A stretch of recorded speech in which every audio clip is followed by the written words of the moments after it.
5627 Bishop Lane. This is Christian with Tadlock Roofing. Wanted to give you a quick overview of what I found on this roof.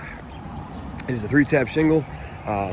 Like we spoke before about tree debris, there was massive amounts of it on there, and it kind of inhibited the inspection. So I wanted to kind of hone in on a few things. I blew off the roof in order to see the transitional area here.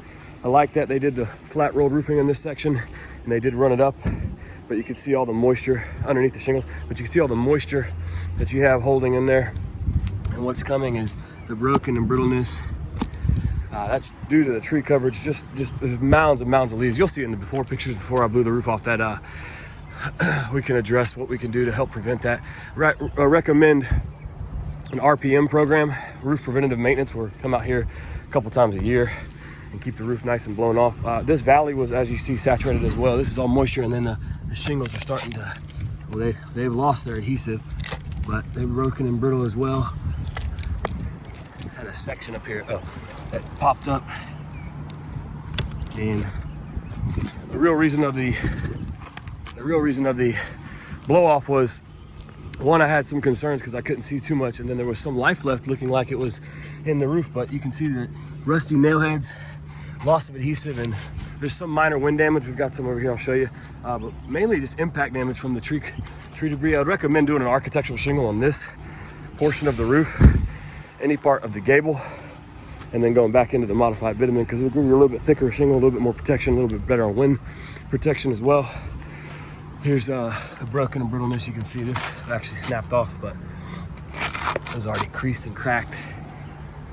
And then this area was a point of concern as well. They did a good job by putting a piece of metal there, but we would probably go back with a nice piece of modified bitumen, roll it up underneath a little bit just to do a nice transition in that area, help keep that sealed.